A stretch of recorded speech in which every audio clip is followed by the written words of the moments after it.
Assalamualaikum warahmatullahi wabarakatuh.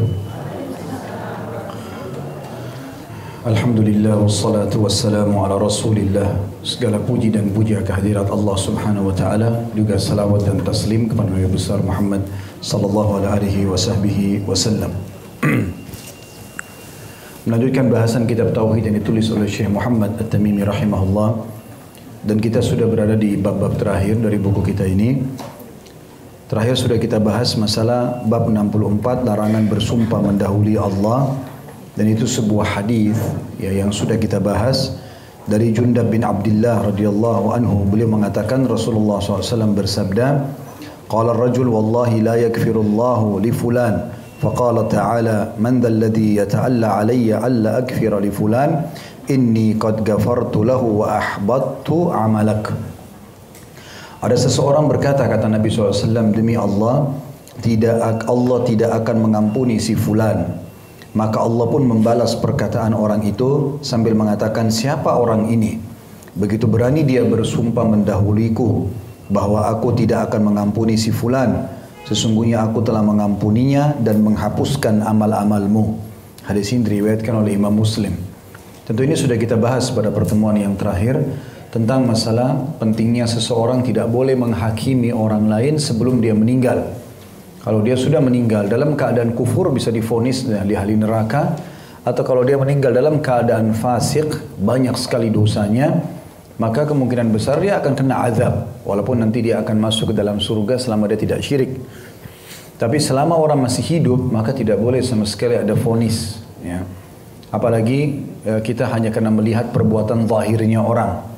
Mungkin ada orang setiap hari kita lihat dia berzina, cuma kerjanya mabuk, yang melakukan banyak pelanggaran-pelanggaran agama, maka biasanya ada orang di antara kita langsung memvonis orang ini dalam neraka.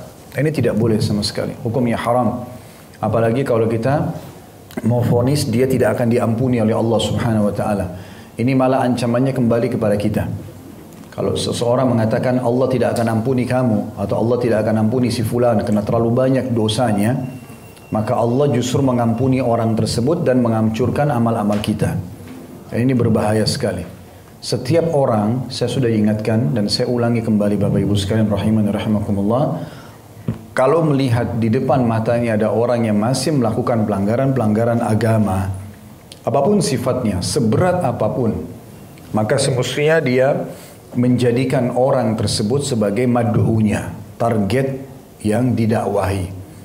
Semua orang yang masih melakukan pelanggaran agama, belum berhijab misalnya kalau muslimah, belum sholat, ya, masih mabuk-mabukan, masih melakukan pelanggaran agama, mereka adalah mad'u. Mereka adalah target amal kita, bukan justru musuh. Ya. Bukan musuh. Karena mereka belum faham sebagaimana kita faham. Kalau mereka faham, pasti akan mereka mengerjakan seperti kita. Bahkan banyak orang, subhanallah, sebelumnya kita tahu sangat buruk. Begitu dia ikut di pengajian, malah semangatnya lebih besar daripada semangat kita.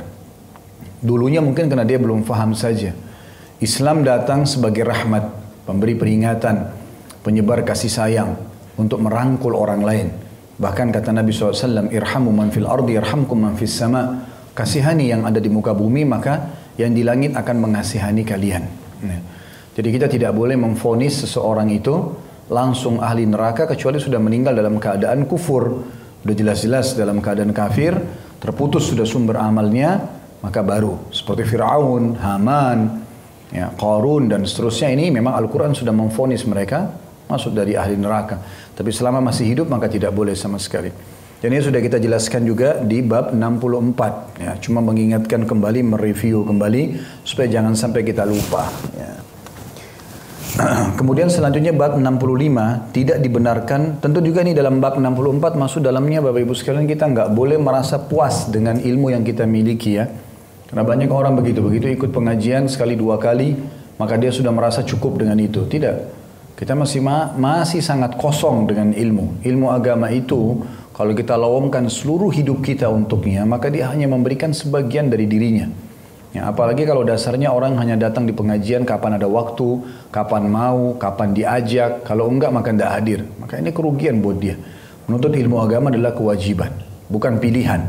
Ya, kita harus memang memaksakan diri. Dan sebagian ulama mengatakan menuntut ilmu agama lebih dibutuhkan bagi diri seseorang muslim daripada makanan pada saat dia lapar, minuman pada saat dia haus. Ilmu lebih dipentingkan. Karena dengan ilmu agama yang benar dia tahu mana makanan dan minuman yang boleh masuk ke dalam tubuhnya dan tidak boleh. Itu juga dengan pergaulan, pendapatan dan yang lainnya. Maka kita harus selalu merasa belajar dan tentu saja orang kalau makin tinggi ilmunya maka dia akan makin merendah, makin baik, makin santun dan makin sabar terhadap coba-cobaan yang ada. Bab 65 sudah kita bahas juga, tidak dibenarkan meminta Allah sebagai perantara kepada makhluknya. Ini juga diangkat sebuah hadis oleh Syekh Muhammad rahimahullah. Saya ulangi kembali sabda Nabi SAW. Pada saat ada seseorang Badui datang kepada beliau dan mengatakan, wahai Rasulullah, orang-orang kehabisan tenaga, anak istri kelaparan dan harta benda musnah. Maka mintalah siraman hujan untuk kami kepada Tuhanmu. Sungguh kami meminta Allah sebagai perantara kepadamu dan kami memintamu sebagai perantara kepada Allah. Ketika itu Nabi SAW bersabda, Subhanallah, Subhanallah, fama zala yusabbihu hatta urifa dhalika fi wujuhi ashabi. Qala thumma qala wayhak atadri mallah inna sya'nallahi a'zamu min dhalik. Innahu la yastashfa'u billahi ala ahad. Subhanallah, maha suci Allah, maha suci Allah, kata Nabi SAW. Beliau terus saja bertasbih sampai tampak pada raut muka para sahabatnya perasaan takut karena kemarahan beliau. Kemudian Nabi SAW bersabda kepada orang tersebut, celakalah dirimu. Tahukah kamu siapa Allah itu? Sesungguhnya kedudukan Allah jauh lebih agung daripada yang dimiliki atau yang demikian itu. Dan sungguhnya tidak dibenarkan Allah diminta sebagai perantara kepada siapapun dari makhluknya. Jadi artinya di sini kan sahabat ini belum faham. Dia mengatakan kami menjadikan Allah perantara denganmu. Ya, maksudnya kami minta agar Allah Subhanahu wa taala menerima doa kami karena kamu. Ya, karena Nabi sallallahu alaihi wasallam. Maka di sini Nabi sallallahu alaihi wasallam menegur sahabat tersebut dan itu tidak dibolehkan. Ya, Allah Subhanahu wa taala jauh lebih mulia daripada makhluknya. Walaupun kepada Nabi alaihi salatu wassalam tetap saja seseorang muslim harus berhati-hati. Ya, dia harus justru meminta kepada Allah Subhanahu wa taala melalui ajaran Nabi alaihi salatu wassalam. Tapi sahabat ini sempat ditegur ya karena kejadian mereka tuh dia mengatakan orang Badui ini kami jadikan Allah perantara dengan kamu. Ya. Ini ditegur oleh Nabi sallallahu alaihi wasallam, tidak dibolehkan menjadikan Allah perantara dengan makhluknya. Tapi kita bisa menjadikan makhluk perantara dengan Allah iya selama makhluk itu masih hidup. Kayak orang tua kita, guru, orang saleh atau salehah. Kita minta agar didoakan selama mereka masih hidup. Kalau sudah meninggal tentu tidak boleh. Sebagaimana sudah pernah kita jelaskan perkataan Imam Nawawi rahimahullah. Aku heran dengan orang yang meminta-minta ke kuburan sementara yang dalam kuburan adalah manusia seperti dia yang sudah menjadi tulang belulang. Ini juga sudah kita jelaskan pada pertemuan kita sebelumnya. Sekarang kita tutup dengan dua bab terakhir dalam buku kita ini, bab 66, upaya Nabi SAW dalam menjaga batas-batas tauhid dan menutup segala jalan menuju syirik. Dan dari awal, memang judul buku kita adalah Kitab Tauhid, pengesaan Allah Subhanahu Wa Taala. Jadi dari awal bab sampai bab 67 nanti, insya Allah akan kita tutup pada hari ini semuanya jelas sekali adalah masalah tauhid. Mengesahkan Allah Subhanahu wa taala. Bagaimana kita memurnikan ibadah, permohonan, cinta, patuh, takut hanya kepada Allah Subhanahu wa taala. Dan makin murni tauhid kita kepada Allah, maka makin dekat semua janji Allah Subhanahu wa taala. Di bab-bab awal sudah kita jelaskan, orang yang memurnikan tauhid akan diampuni dosa-dosanya, akan masuk surga tanpa hisab, ya. Dan banyak sekali keutamaan-keutamaan dan keistimewaan orang bertauhid. Sebaliknya orang kalau syirik, mempartnerkan Allah dengan makhluknya dengan segala macam contoh-contoh sudah kita jelaskan, menggunakan gelang, jimat, ya, mendatangi dukun dan segala macam contoh-contoh yang akhirnya membuat meyakini bintang ini dan bintang itu akan mendatangkan manfaat dan mudarat ini. Semua itu adalah perbuatan syirik yang dibenci oleh Allah Subhanahu wa taala, merusak tauhidnya. Dan makin murni tauhid seseorang, maka makin dekat dengan rahmat Allah Subhanahu wa taala. Bab 66 ini menjelaskan bagaimana salah satu contoh-contoh saja atau di antara contoh-contoh yang dicontohkan oleh Nabi SAW, bagaimana beliau selalu mengumandangkan tauhid dan menutup celah-celah syirik. Yang pertama adalah hadis yang diangkat oleh Syekh Muhammad rahimahullah, hadis Abdullah bin Syikhir radhiyallahu anhu yang masyhur. Beliau mengatakan, tak kala aku ikut pergi bersama suatu delegasi Bani Amir menemui Rasulullah SAW, kami berkata, Anta sayyiduna, faqala as-sayyidullahu tabaraka wa ta'ala. Qulna wa afdaluna fadlan wa a'zamuna tawlan, faqala qulu biqaulikum au ba'di qaulikum, wa la yastajriyannakum syaitan.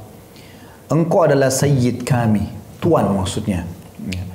Maka Nabi SAW mengatakan sayyid, tuan yang sebenarnya adalah Allah yang maha berkah dan maha tinggi.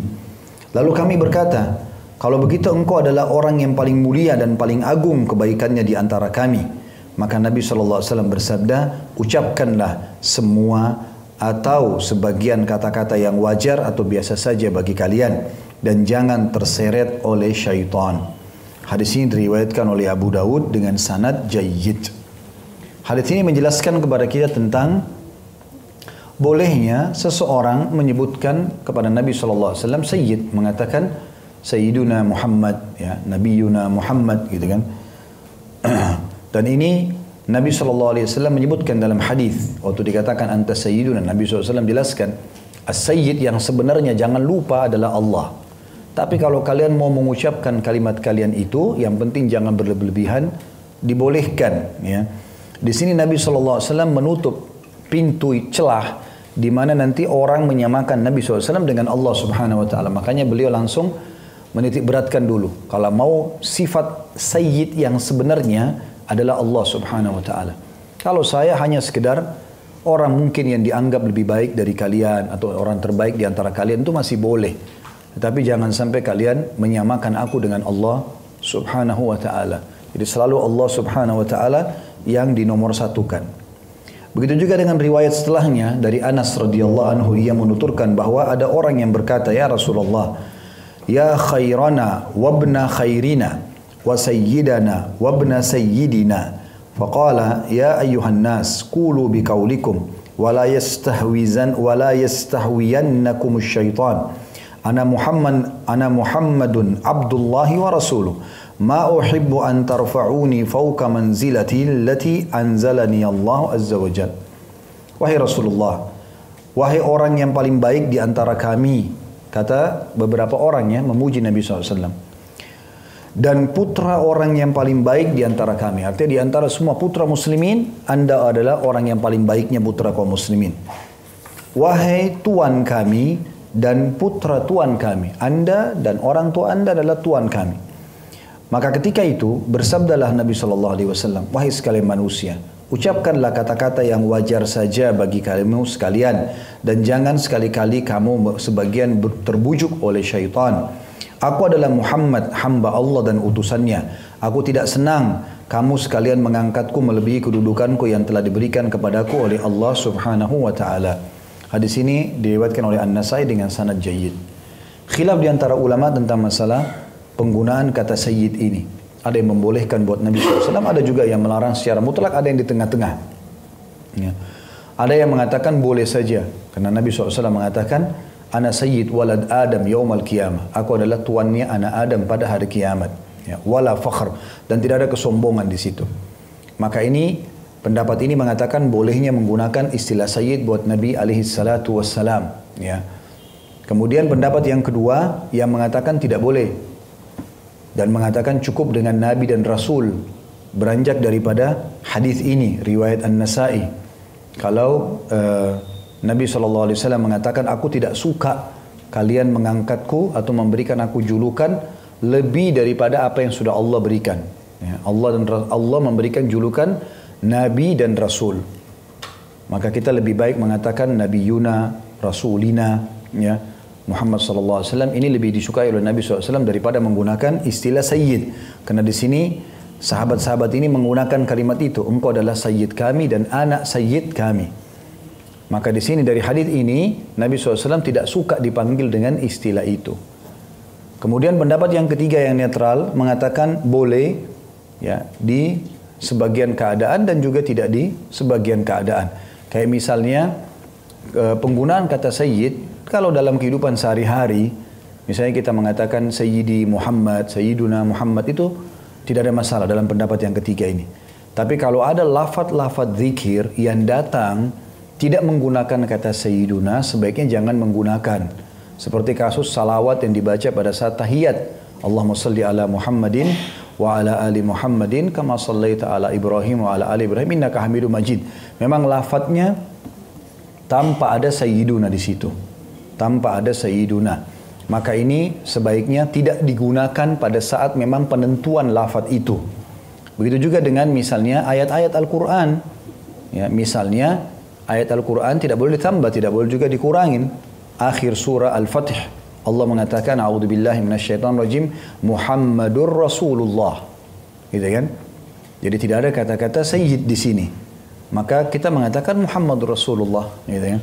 Sebagaimana datang lafadznya. Jadi penggunaannya adalah boleh saja secara umum dalam pendapat yang ketiga ini, ya, kapan saja digunakan, hanya saja kalau penggunaannya di lafaz-lafaz yang sudah ditentukan oleh Allah dan Rasulnya tidak menggunakan, maka kita juga tidak menggunakannya.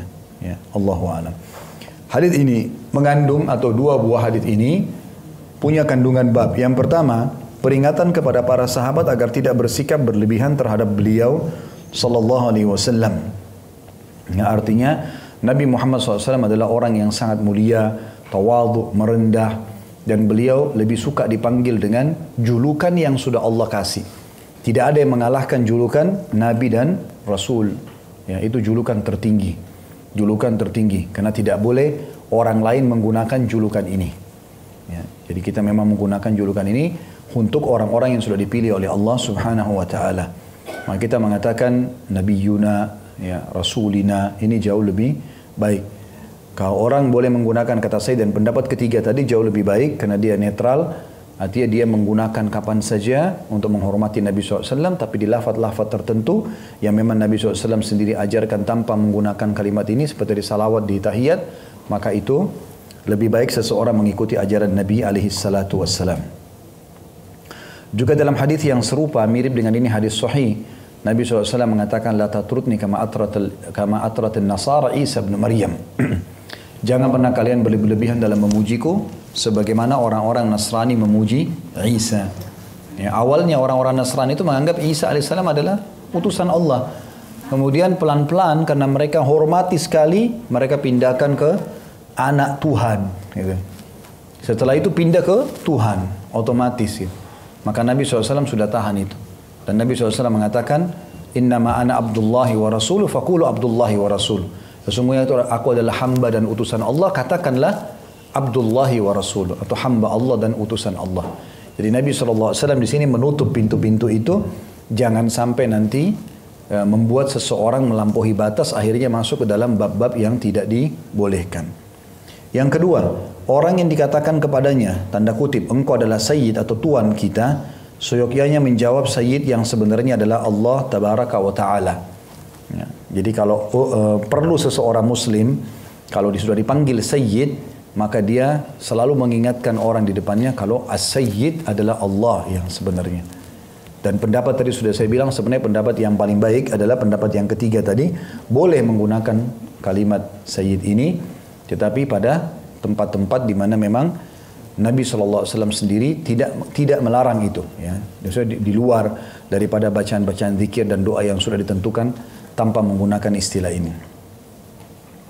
Kemudian yang ketiga, Rasulullah SAW memperingatkan kepada para sahabat agar tidak terseret dan terbujuk oleh syaitan, padahal mereka tidak mengatakan kecuali yang sebenarnya.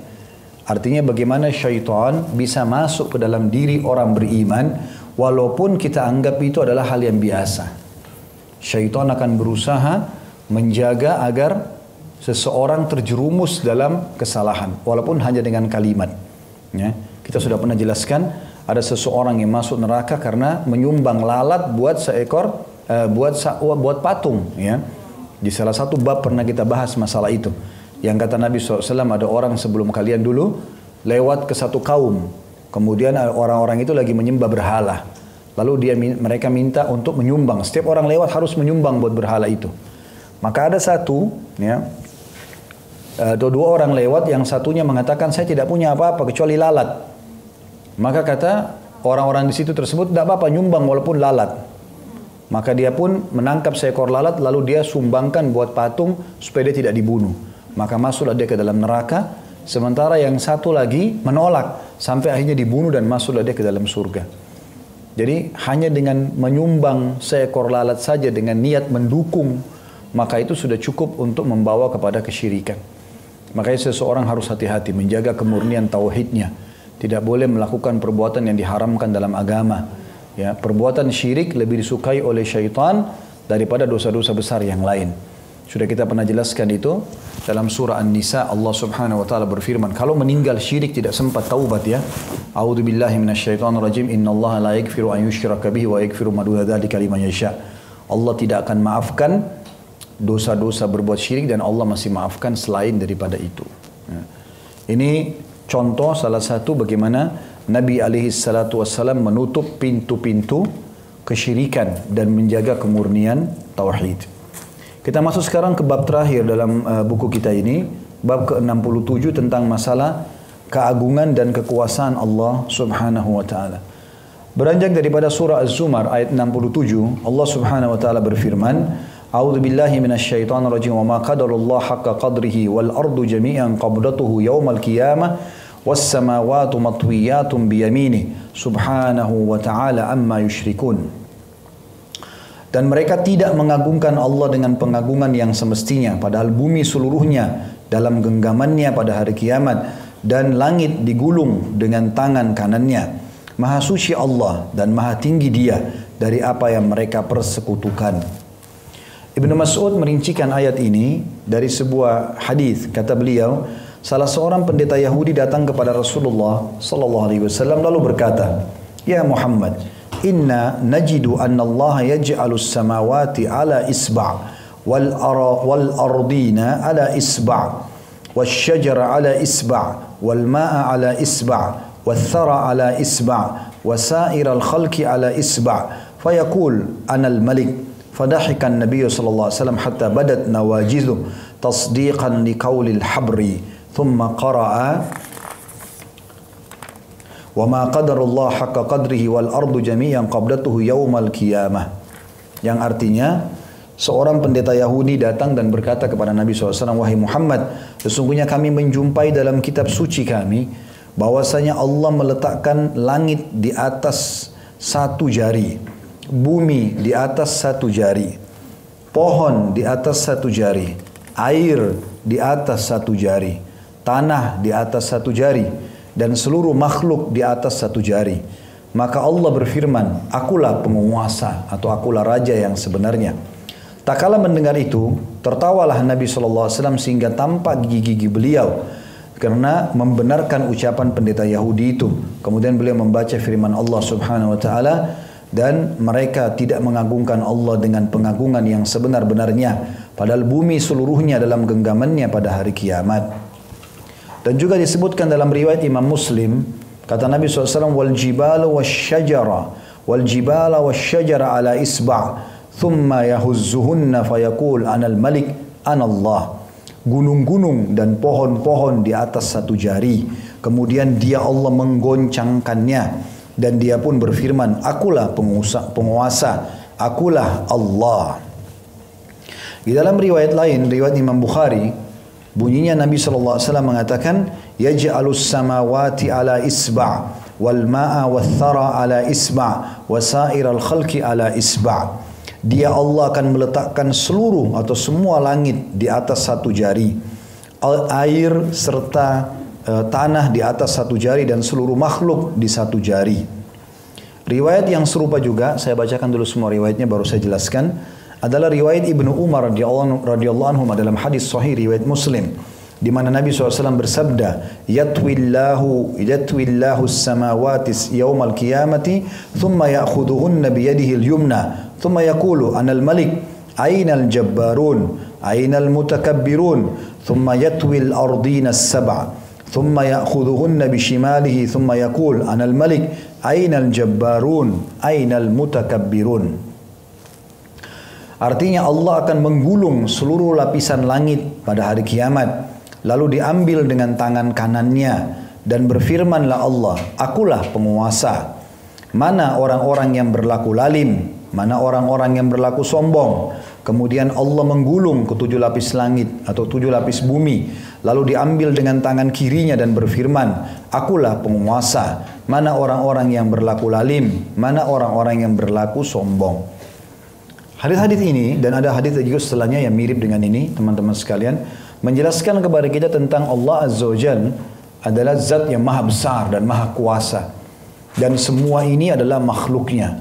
Allah subhanahu wa ta'ala menguasainya dan meletakkan di jari-jarinya.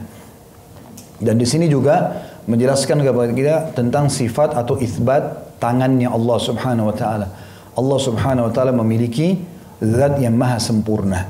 Dan itu dengan kemahasempurnaannya, kemahakuasaannya Allah. Tentu kita tidak samakan dengan makhluk. Sudah kita jelaskan ini ya. Dalam beriman kepada asma wa sifat, nama-nama dan sifat-sifat Allah, kita tidak mentakwilkannya, menginterpretasikan maknanya. Ya, Allah turun di sepertiga malam, ya sudah Allah turun, kita beriman apa adanya. Tapi tidak menanyakan bagaimananya. Ya, karena Allah subhanahu wa ta'ala lebih mengetahui dengan kemahabesarannya bagaimana turunnya di sepertiga malam. Tapi kita mengimani turunnya Allah. Allah subhanahu wa ta'ala tersenyum, ya, melihat 2 orang yang saling bunuh-membunuh, kemudian dua-duanya masuk ke dalam surga. Kata para sahabat, bagaimana itu ya Rasulullah? Kata Nabi SAW, seorang muslim dibunuh oleh seorang kafir di kancah peperangan. Maka mati syahidlah si muslim dan masuk surga lah dia. Berjalan waktu si kafir dapat hidayah. Kemudian akhirnya dia pun berperang melawan orang kafir yang lain, dia pun terbunuh mati syahid.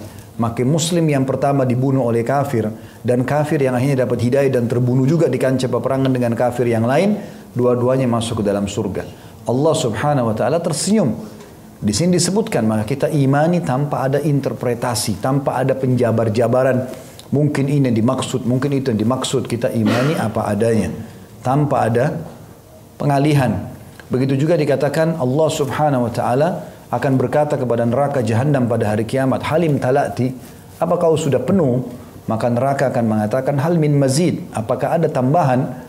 Terus saja neraka mengatakan hal min mazid, apakah ada tambahan, apakah ada tambahan, sampai Allah yang maha suci dan maha mulia meletakkan telapak kakinya pada neraka, sehingga membuat neraka itu berkerut seperti berkerutnya daging.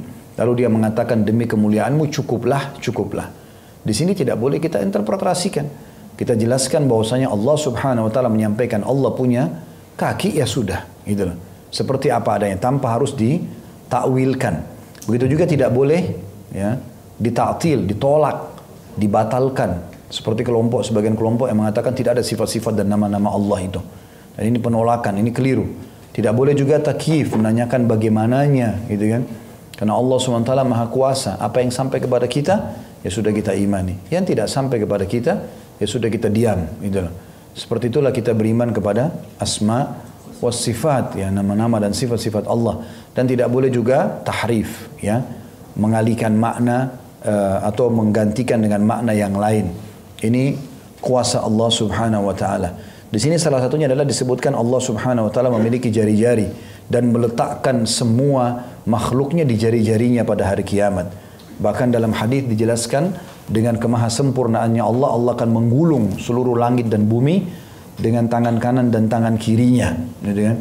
Bagaimana prosesnya Allahu a'lam. Ya. Yang jelas begitu yang disampaikan oleh Nabi SAW, kita imani apa adanya.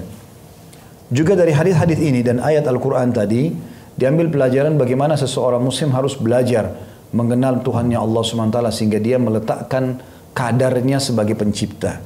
Kalau seseorang bisa segan dengan atasannya, dengan orang tuanya, atau dengan orang yang dia tuakan, dia hormatin, tokoh masyarakat misalnya, sehingga dia segan kalau berbicara tidak melihat ke arahnya misalnya, maka itu bisa muncul karena memang dia mengagungkan orang tersebut. Ini adalah makhluk, sama dengan kita. Sama manusia, kebetulan saja Allah SWT berikan kedudukan padanya. Bagaimana seseorang tidak meletakkan kedudukan yang sebenarnya kepada Allah Subhanahu wa ta'ala. Hasan radhiyallahu anhu, cucu Nabi SAW, itu disebutkan dalam riwayat kalau mau sholat, wajah beliau memerah seperti orang ketakutan. Jadi sebelum masuk masjid, lalu ditanya oleh orang sekitarnya, kenapa anda ini? Ada apa? Dia bilang, apakah kalian tidak tahu sebentar lagi saya akan berhadapan sama siapa? Mungkin bahasa ini tidak semua orang memahami, tapi dia begitu yakin, begitu masuk masjid dia akan masuk ke istananya raja yang sebenarnya, yang tidak akan pernah mati. Salah satu sifat Allah adalah maha hidup, maha terus-menerus mengurus makhluknya. Jadi mereka mengetahui kadar Allah subhanahu wa ta'ala. Sebagian sahabat dan tabi'in, ridwanullahi alaihim, itu kalau sholat, sampai seperti batang pohon yang kuat, ya, tidak bergerak. Sampai seseorang di antara mereka disengat dengan lebah, berdarah dahinya tidak bergerak. Karena tahu kalau mereka sedang berhadapan dengan Allah subhanahu wa ta'ala. Sebagian mereka kalau sholat di tengah hutan, mereka anggap seperti rumput-rumput liar itu, seperti karpet yang mewah. Gelap itu seperti cahaya yang terang. Mereka tidak pernah takut lagi dengan makhluk-makhluk Allah subhanahu wa ta'ala, baik hewan-hewan atau yang lainnya. Karena Allah subhanahu wa ta'ala penciptanya. Orang kalau mengetahui kadar Allah subhanahu wa ta'ala sebagai pencipta, maka tidak ada lagi yang dia takuti di muka bumi ini. Mau sehebat apapun orang di depannya, sejahat apapun itu, sebesar apapun fenomena alam yang sedang terjadi, itu kan, apapun, seberat apapun di mata dia, maka semuanya kecil di sisi Allah subhanahu wa ta'ala. Allah bisa mendatangkan sebab kecil yang membuat masalah besar kita selesai dengan seketika. Sebaliknya, Allah subhanahu wa ta'ala bisa mendatangkan sebab kecil, menjadikan yang kita anggap adalah sesuatu yang kita rahasiakan terbongkar dengan sendirinya, dengan kuasa Allah subhanahu wa ta'ala. Beruntunglah orang yang memahami tentang poin ini, bagaimana dia meletakkan kondisi dan posisi Allah subhanahu wa ta'ala sebenarnya sebagai pencipta. Allah itu maha melihat, maha mengetahui, tidak pernah tidur, tidak pernah mengantuk, dan Allah subhanahu wa ta'ala maha adil. Dimanapun kita mau bersembunyi di muka bumi ini pasti ketahuan. Allah subhanahu wa ta'ala maha mengetahui masalah itu. Maka seorang muslim yang faham tentang kedudukan Tuhannya, dia hanya sibuk berurusan sama Tuhannya. Tuhannya mengatakan boleh, maka dia jalankan. Tidak dikatakan tidak, Tuhannya mengatakan tidak boleh, tidak akan dilanggar. Ya. Jadi ada juga hadis lain yang berbunyi, kata Nabi SAW, siapa yang berbuat perbuatan yang membuat Allah murka dan dia mencari ridho manusia, Allah akan balik keadaan membuat manusia akan murka kepadanya. Tapi siapa yang berbuat perbuatan yang membuat manusia murka, tapi itu membuat Allah ridha, Allah akan balik manusia untuk kembali menghormati dia dan menerima perbuatannya. Jadi yang penting bagaimana kita bermuamalah dengan Allah subhanahu wa ta'ala. Begitulah nasihat Nabi SAW juga kepada sepupu beliau Abdullah bin Abbas radhiyallahu anhu. Wahai anak kecil, ya, ketahuilah jaga hubunganmu sama Allah, Allah akan jaga juga. Kau jaga hubungan dengan Allah, yang halal engkau nikmati, yang haram engkau tinggalkan, maka engkau akan temukan Allah selalu ada di hadapanmu. Kapan kau perlu, maka Allah akan ada. Dan ketahuilah, kalau satu kaum berusaha untuk menyusahkanmu, maka kau tidak akan tertimpa kecuali yang sudah Allah tentukan. Dan ketahuilah kalau satu kaum ingin memberikan manfaat kepadamu, tidak akan sampai kecuali yang sudah Allah tentukan kepadamu. Sudah dicatat semuanya di Lauhul Mahfuz, dan lembaran-lembaran itu sudah kering dari tintanya. Artinya tidak akan pernah berubah sampai hari kiamat. Keputusan Allah subhanahu wa ta'ala sudah mutlak. Tidak akan pernah ada yang bisa mengganti dan menggugat itu. Tidak akan pernah muncul keagungan dalam diri kita, keagungan Allah kalau masih ada dosa. Bapak Ibu sekalian, kalau kita masih membuka pintu-pintu dosa, tidak bisa. Kalau Bapak Ibu mengatakan, kenapa ya tadi Ustaz sampaikan segala macam dalil, tapi saya masih belum tersentuh. Muhasabah sendiri. Selama masih ada maksiat kepada Allah, maka kita tidak bisa tersentuh. Susah. Tapi kalau kita beristighfar, bertobat kepada Allah, lalu kita perbaikin diri kita, meningkatkan kualitas keimanan, kita akan rasakan itu. Bahkan ada orang sangat peka. Hanya melihat jenazah depan matanya dia bisa menangis, dan dia bayangkan dirinya kalau dia dipanggil oleh Allah. Kemudian setiap kali ada kesempatan untuk beramal, dia selalu berada di saf pertama. Karena dia yakin Allah sedang melihatnya dan dia tidak mau ketinggalan kesempatan-kesempatan itu.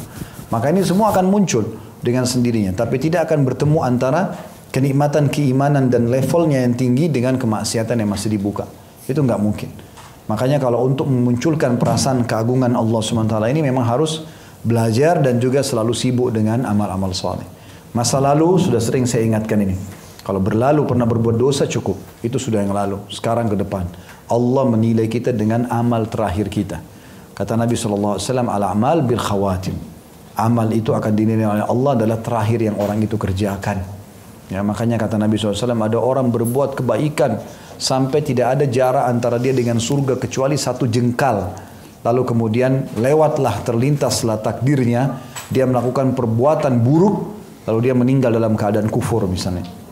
Maka masuklah dia ke dalam neraka. Ada orang sebaliknya, berbuat amal neraka sampai tidak ada jarak antara dia sama neraka kecuali 1 jengkal. Lalu kemudian lewatlah bukunya, takdirnya, dia taubat kepada Allah SWT.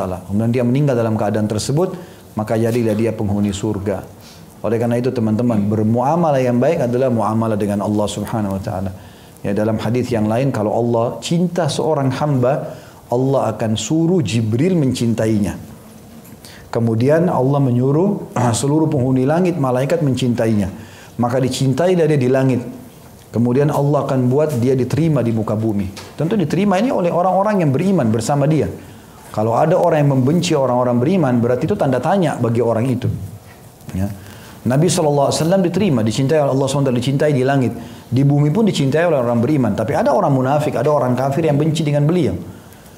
Maka yang penting adalah bagaimana Allah Subhanahu wa taala mencintai kita dengan amal-amal yang kita lakukan. Maka kalau Allah sudah cintai, ya seperti teman-teman tidak disamakan dengan Allah. Tapi kalau kita kerja di satu perusahaan, bagaimana pemilik perusahaan itu mau menyukai kita? Kita on time datang kerja, kita kerjakan semua apa yang dia mau, kita tinggalkan apa yang dia larang. Maka secara otomatis kita selalu coba berprestasi, memajukan apa yang kita bisa berikan untuk perusahaan. Maka otomatis perusahaan akan atau pemilik perusahaan akan menyukai kita. Seperti itulah. Kita kalau di muka bumi ini menyadari ada pencipta Allah, lalu kita mengerjakan apa yang diperintahkan wajib ataupun sunnah, meninggalkan apa yang dilarang haram ataupun makruh, maka Allah akan cinta dan menyuruh Jibril, malaikat semua mencintai, dan di bumi juga Allah buat kita diterima, gitu kan? Dalam hadis lain dikatakan kalau Allah mencintai seorang hamba, Allah akan buat dia diterima di muka bumi. Sebaliknya kalau Allah benci seorang hamba, Allah menyuruh Jibril membencinya, lalu memerintahkan seluruh penghuni langit membencinya, lalu dibuat juga kebencian ada di muka bumi padanya. Ya. Jadi seseorang harus menjaga hubungannya dengan Tuhannya, maka Allah akan perbaiki semuanya. Kalau teman-teman lagi darurat sekali, ada pertemuan sama orang, tapi kita lagi ibadah, dahulukan ibadah itu. Walaupun duha 2 rakaat misalnya. Walaupun ada meeting penting, coba sholat dulu 2 rakaat. Saya minta waktu, saya selesaikan 2 rakaat. Dengan khusyuk, dengan tenang. Yang lainnya jadi mudah itu. Ada orang subhanallah gara-gara kejar makanan, sholatnya sudah tidak khusyuk. Ya, buru-buru. Akhirnya sujud, ruku, asal jadi saja. Padahal hanya untuk mengejar makanan yang bisa dia makan nanti. Gitu kan? Atau mungkin dia pada saat hanya untuk ngobrol sama temannya, hanya untuk angkat telepon, sholatnya sudah nggak konsentrasi. Nggak lagi dia fokus. Tidak ada lagi teman-teman sekalian. Orang kalau lagi sholat berhenti semua. Handphone dimatikan atau tidak ada lagi pikiran untuk bercabang kemana-mana. Selesaikan sholat itu. Karena kita akan terima hasilnya pada hari kiamat. Menyesal kalau kita hanya menerima dalam kondisi pas-pasan. Kita untuk kembali memperbaiki amal kita nggak bisa. Susah. Ya, semua ibadah yang pernah kita lakukan ya begitulah. Kalau dia kurang ya kurang. Tidak bisa kita perbaikin. Kalau dosa kita masih bisa taubat. Tapi amal saleh yang meningkatkan derajat di surga dan juga memperbaiki hubungan kita sama Allah, ini nggak bisa.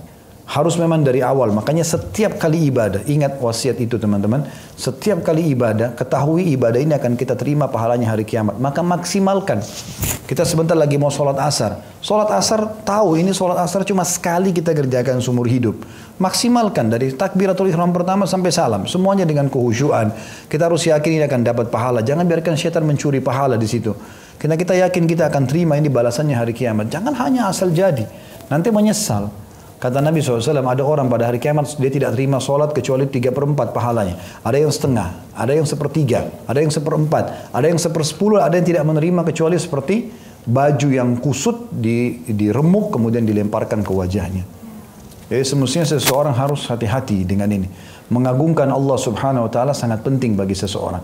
Itu kunci kebahagiaan dan semua di muka bumi ini akan berjalan bersama kita kalau kita jaga hubungan dengan Allah SWT. Kalau rusak hubungan sama Allah, sehebat apapun kita melobi manusia sana sini, tidak akan bermanfaat.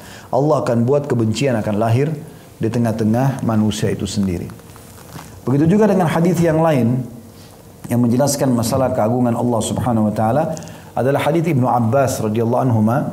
Beliau berkata, "Mas samawatus sab'u wal ardun as-sab'u fi kaffir rahmani illa ka khardhalatin fi yadi ahadikum."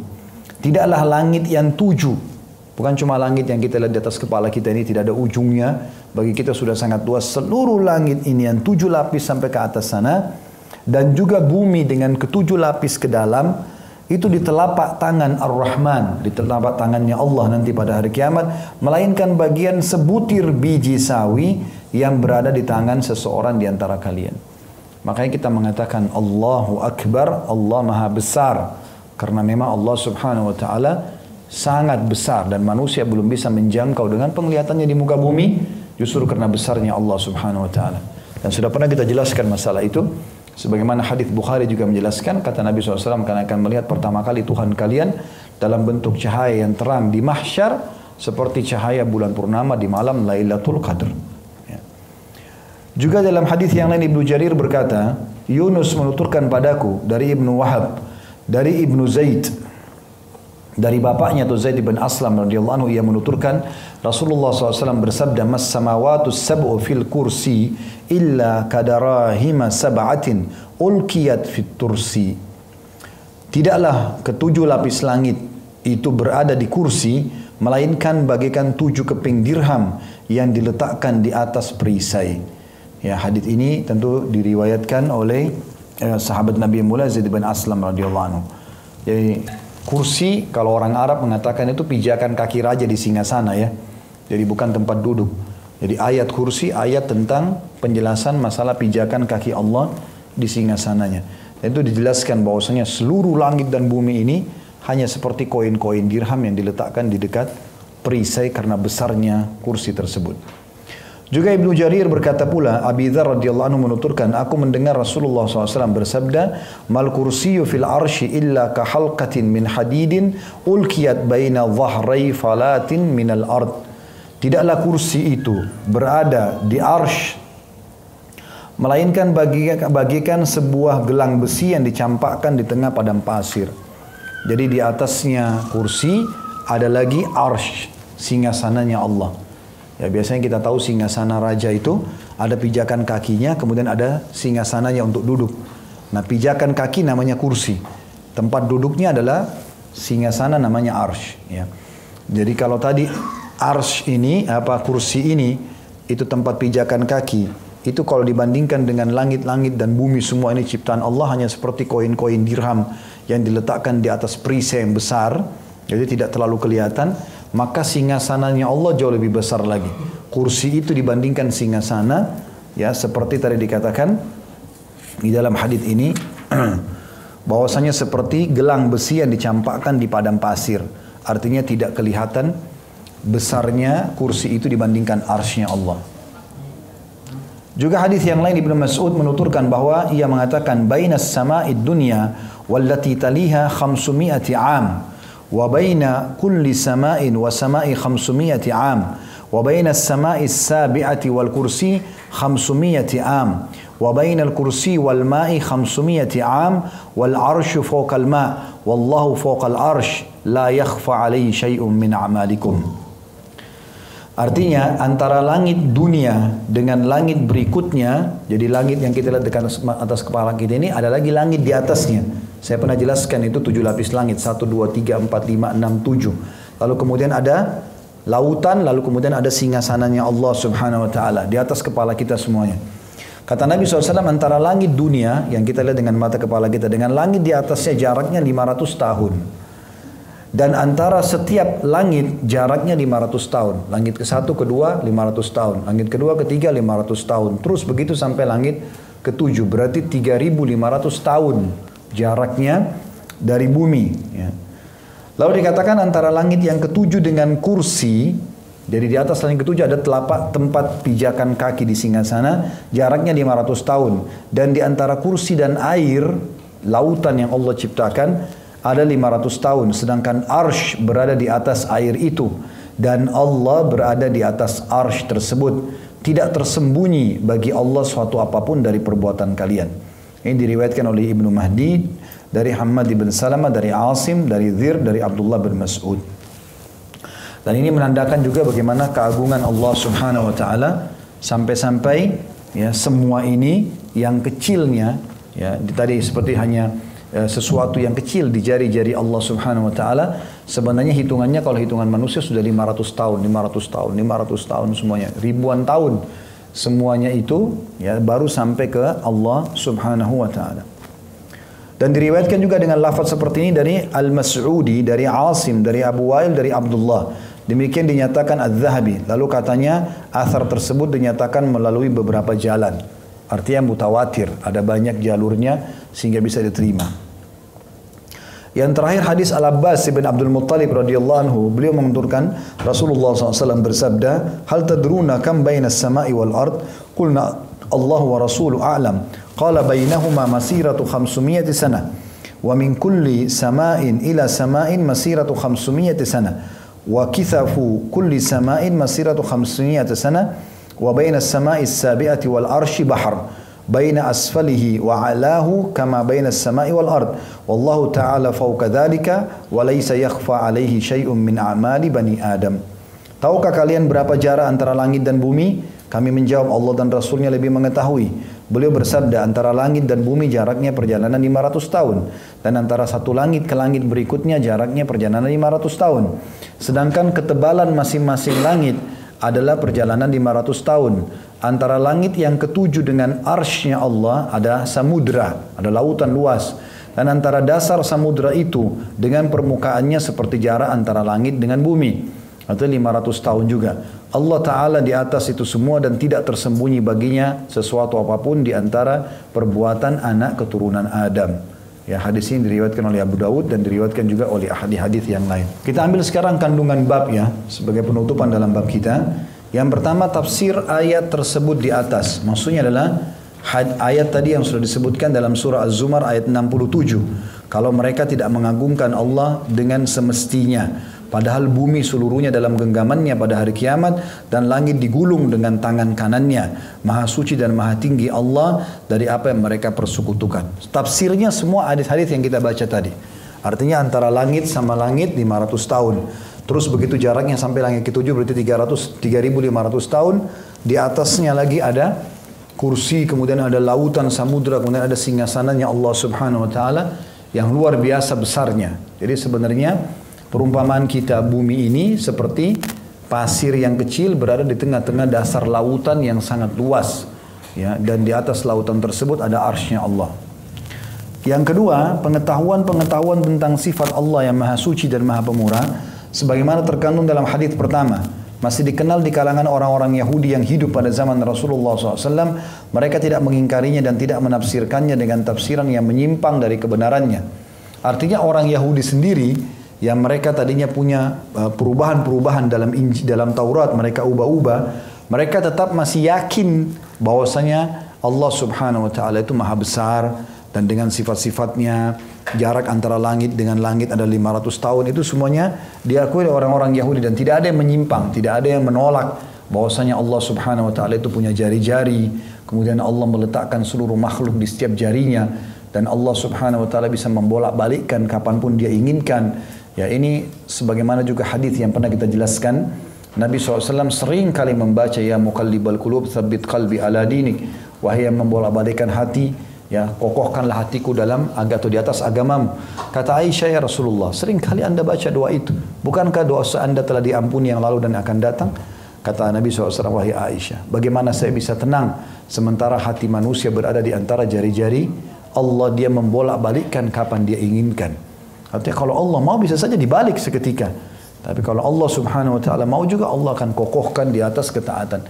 Makanya salah satu yang paling mulia bagi seseorang, nikmat Allah paling besar, istiqomahnya di jalan Allah. Kalau Bapak Ibu merasa setiap hari selalu mau istiqomah dalam kebaikan, itu nikmat yang luar biasa dari Allah. Ya, karena dengan cara seperti itu berarti Allah inginkan kebaikan buat kita. Kagetnya kita bangun di tengah malam sehingga kita bisa sholat malam. Sempatnya kita mengerjakan amal soleh apa saja, hadiri majelis ilmu, berzikir, baca Quran, bersedekah. Sekecil apapun amal itu di mata kita, itu berarti bentuk kasih sayang Allah. Kalau Allah tidak mau, kita tidak akan bisa melakukannya. Ya. Salah satu musibah yang datang, kata para ulama, di antara musibah kalau seseorang membuka pintu dosa adalah diharamkannya hamba tersebut awalnya dari amal soleh. Abdullah bin Umar berkata radhiyallahu anhu, saya pernah melakukan satu dosa yang bukan dosa kecil, bukan dosa besar, tapi dosa kecil yang cukup membuat saya sebulan terharamkan sholat subuh di masjid sebulan. Jadi tidak bisa sholat subuh di masjid sebulan gara-gara perbuatan kesalahan. Jadi diangkatnya kesempatan ibadah itu adalah bentuk Allah Subhanahu wa taala menegur ataupun malah marah dengan hambanya. Sebaliknya kalau kita bisa melakukan perbuatan-perbuatan tersebut, berarti bentuk kasih sayang Allah. Yang ketiga, ketika pendeta Yahudi itu menyebutkan pengetahuan tersebut kepada Nabi SAW, beliau membenarkannya. Dan turunlah ayat Al-Quran menjelaskan atau menegaskan masalah itu.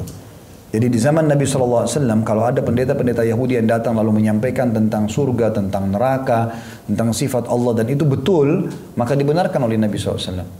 Ya, kalau tidak benar, baru Nabi SAW luruskan. Ya. Dan ini menandakan memang Nabi SAW bukan membenarkan orang-orang Yahudi, tapi membenarkan kalau dalam syariat Allah memang seperti itu ajarannya.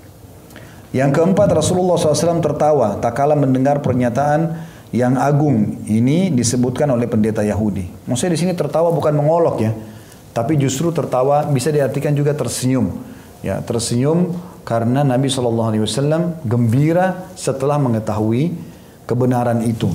Seperti misalnya waktu Nabi SAW ketemu dengan Tamim Ad-Dari. Ini seorang sahabat Nabi, petualang, suka naik kapal kemana-mana. Jadi dia dulu beragama Nasrani. Rupanya dia pernah naik kapal, kapalnya dihantam oleh ombak, terus sampai ke pulau yang ada Dajjal. Ya. Entah di mana itu. Tapi yang jelas dia sampai ke pulau itu, kemudian dia bilang kami pingsan, setelah kami sadar ada satu binatang yang badannya semua bulu, diistilahkan dengan jassas dalam hadits ini. Kemudian dia pun mengajak kami ke tengah pulau, dia bisa berbicara dengan bahasa manusia. Setelah itu dia pun mengatakan ada orang yang ingin bertemu dengan kalian di pulau ini. Lalu ketemulah sama Dajjal. Ringkas ceritanya, ketemu sama Dajjal segala macam, dan Dajjal menanyakan beberapa hal. Di antaranya, apakah kalian sudah mendengar keluar seorang nabi di Jazirah Arab? Maka mereka mengatakan iya. Apa yang sudah dilakukan? Dia sudah hijrah ke Madinah. Apakah kalian sudah jadi pengikutnya? Dia bilang belum. Mereka bilang belum. Maka kata orang tersebut, ikutlah, pulanglah dan ikutlah, karena saya Dajjal akan keluar nanti di akhir zaman. Setelah itu, kata Tamim Ad-Dari, kami pun kembali naik ke kapal, lalu kami segera menuju ke Madinah. Begitu tiba di Masjid Nabawi, belum masuk Islam, masih Nasrani. Begitu masuk Masjid Nabawi, Nabi baru saja menceritakan tentang Dajjal kepada para sahabat. Digambarkan oleh Nabi SAW, Dajjal itu begini. Tamim Ad-Dari masuk lalu memperkenalkan diri. Lalu kemudian menceritakan kisahnya. Maka Nabi SAW suruh kumpul sahabat dan mengatakan, lihatlah, bukankah baru saya ceritakan kepada kalian, ini orang menyaksikan sendiri. Lalu beliau pun tersenyum, karena senyumannya ini membuktikan kegembiraan Nabi SAW. Apa yang saya sampaikan benar loh. Ini realitanya di lapangan, orang menemukan masalah itu. Selanjutnya yang kelima, disebutkan dengan tegas bahwa hadis adanya dua tangan bagi Allah. Ada kanan dan ada kiri tadi. Dan bahwa seluruh langit diletakkan di tangan kanan, dan seluruh bumi diletakkan pada tangan yang lain pada hari kiamat nanti. Menandakan kemahabesaran Allah Subhanahu wa taala. Yang keenam, dinyatakan dalam hadis bahwa tangan yang lain itu disebut dengan tangan kiri. Ya, tangan kanan dan tangan kiri. Dikatakan tadi langit dengan tangan kanan, bumi dengan tangan kiri. Yang ketujuh, disebutkan keadaan orang-orang yang berbuat lalim dan berlaku sombong pada hari kiamat. Ya, artinya pada saat itu Allah Subhanahu wa taala menantang semua raja-raja dunia, orang-orang yang sombong. Lalu Allah mengatakan, mana orang-orang yang sombong itu? Akulah raja yang sebenarnya. Untuk menunjukkan kalau memang Allah Subhanahu wa taala satu-satunya zat yang maha sombong, yang maha besar, yang maha sempurna. Ya, salah satu sifat Allah, Allah sombong. Makanya dalam hadis sahih dikatakan, hadis Bukhari, kata Nabi SAW, Allah berfirman, sombong adalah pakaianku dan kebesaran adalah pakaianku, bagian dari pakaianku. Siapa yang berusaha menyaingiku di situ, maka aku akan lemparkan dia ke dalam api neraka. Kemudian yang ketujuh, disebutkan keadaan orang-orang yang berlaku lalim. Ini sudah kita sebutkan tadi. Yang kedelapan, dijelaskan bahwa seluruh langit dan bumi di telapak tangan Allah bagaikan sebutir biji sawi yang diletakkan di telapak tangan seseorang di antara kita. Ini berarti menandakan memang sangat besar ya Allah Subhanahu wa taala itu. Yang kesembilan, besarnya atau luasnya kursi dibandingkan dengan langit. Jadi seluruh langit dan bumi ini dibandingkan kursi, pijakan kaki raja di singgasana, itu sudah cukup untuk menutupi semuanya. Dan kita sudah tahu ayat kursi, wasi'a kursiyuhus samawati wal ard. Pijakan kursi itu di singgasananya Allah menutupi seluruh langit dan bumi. Jadi kalau kursinya saja seperti itu, bagaimana dengan singgasananya, bagaimana dengan Allah yang ada di atasnya. Kemudian yang ke-10, besarnya atau luasnya arsy dibandingkan dengan kursi. Kursi tadi saya sudah sangat luas. Kalau arsy, maka Kursi itu hanya seperti gelang besi tadi yang dilemparkan ke padang pasir. Dan luasnya arsy itu menandakan jauh lebih besar lagi di atasnya. Kemudian yang ke-11, arsy bukanlah kursi dan bukanlah samudra, artinya terpisah. Mana pijakan kaki raja di singgasana kursi, mana lautan, mana arsy-nya Allah. Singgasananya Allah SWT, semuanya terpisah dalam riwayat ini. Kemudian yang ke-12, jarak antara langit yang satu dengan langit yang lain adalah jarak 500 tahun. Ya, dan ini waktu yang sangat lama. Kita aja misalnya melakukan perjalanan dari Jakarta ke Kanada misalnya, mungkin 24 jam dengan transitnya. Maka itu sudah sangat jauh dan meletihkan, gitu kan. Kalau ada orang jalan 2 hari, 3 hari, itu sudah sangat capek, mungkin sudah jadi pengalaman yang sangat panjang dalam hidupnya. Bagaimana perjalanan 500 tahun ini? Dan ini antara langit ke langit yang satunya lagi. Langit yang satunya lagi ke langit yang satunya 500 tahun lagi. Begitu terus. Artinya tidak akan pernah manusia bisa menembus itu secara akal. Sekarang saja kita sekarang seluruh ilmuwan sepakat tidak akan pernah ada manusia yang bisa memegang langit dengan tangannya. Karena dari jarak bumi ke bulan saja butuh sebulan atau bahkan lebih dengan teknologi canggih. Belum ke planet-planet lain yang mereka memang mengatakan tidak akan mungkin manusia bisa menjangkaunya. Karena jaraknya sekian ribu kilometer, sekian juta kilometer dari bumi dan seterusnya. Maka bagaimana dengan langit yang ada di atas tentunya? Itu yang ingin ditargetkan. Yang ke-13, jarak antara langit yang ke-7 dengan kursi adalah perjalanan 500 tahun juga. Yang ke-14, jarak antara kursi dengan samudra adalah perjalanan 500 tahun pula. Jadi semuanya jarak-jarak yang sangat jauh. Yang ke-15, arsy atau singgasana sebagaimana dinyatakan dalam hadis berada di atas samudra tersebut. Karena dalam Al-Quran juga dikatakan itu ya. Wa kana arsyu 'alal ma', dan singgasananya Allah berada di atas air ya. Juga dalam hadis yang lain kata Nabi SAW, iblis ingin menyaingi Allah dan dia tidak akan pernah bisa menyaingi Allah. Dia meletakkan singgasananya di atas lautan. Ya. Padahal sebenarnya tidak akan mungkin dia menyaingi Allah Subhanahu Wa Taala. Kemudian yang ke-16, Allah berada di atas arsy. Ya. Sebagaimana sudah sering kita jelaskan masalah ini ya. Dia Allah Subhanahu Wa Taala berada di langit. Makanya kita kalau berdoa mengangkat tangan ke langit ya, dan memohon. Nabi SAW seringkali menunjuk ke langit kalau berdoa. Dan juga beliau pernah melihat ada seorang wanita lewat, lalu kata Nabi SAW, sebentar, saya mau tanya dulu budak wanita ini. Ya, di mana Allah? Maka wanita itu menunjuk ke langit sambil mengatakan di atas. Siapa aku? Kata Nabi SAW, orang itu mengatakan engkau adalah utusannya. Maka kata Nabi SAW kepada majikannya, bebaskan budakmu karena dia orang beriman kepada Allah. Jadi Allah berada di atas arsy-Nya. Yang ke-17, jarak antara langit dan bumi itu adalah perjalanan 500 tahun. Yang ke-18, masing-masing langit tebalnya juga perjalanan 500 tahun. Yang ke-19 yang terakhir, samudra yang berada di atas seluruh langit itu antara dasar dan permukaannya jaraknya juga 500 tahun. Dan hanya Allah Subhanahu Wa Taala yang mengetahui masalah itu. Maksudnya adalah hanya Allah Subhanahu Wa Taala yang mengetahui perhitungan 500 tahun itu apakah perhitungan kita di dunia ataupun perhitungan waktu akhirat. Kalau waktu akhirat lebih jauh lagi. Karena dalam Al-Quran Allah mengatakan yauma inda rabbika ka'alfi sanatin mimma ta'uddun. Satu hari waktu akhirat di sisi Allah itu sama dengan 1000 tahun waktu kalian dunia. Kalau kita ambil perhitungan waktu kita saja sudah sangat jauh 500 tahun. Bagaimana kalau itu adalah perhitungan waktu akhirat? 500 tahun berarti per harinya dihitung 1000 tahun waktu dunia. Dan sekian banyak ya hitung-hitungan yang luar biasa yang sekarang ilmuwan hanya bisa sampai kepada sebagian kecil daripada hitung-hitungan tersebut. Dan ini juga sebagai penutup teman-teman sekalian perlu seseorang untuk mentadabburi penciptaan langit dan bumi dan cukup banyak gambar-gambar di YouTube, ada cuplikan-cuplikan. Bisa kita melihat keajaiban penciptaan Allah di langit supaya kita bisa merenungi seberapa kecil kita ini. Sehingga tidak ada lagi masalah kesombongan, masalah mengambil haknya orang lain karena sangat mudah sekali Allah Subhanahu Wa Taala kalau ingin menghancurkan kita, gitu ya. Allahu a'lam, ini bahasan kita. Kan begitu saja, mudah-mudahan bermanfaat. Lebih kurang yang tolong dimaafkan. Subhanakallahumma bihamdika asyhadu an la ilaha illa anta astaghfiruka wa atubu ilaik. Wassalamualaikum warahmatullahi wabarakatuh.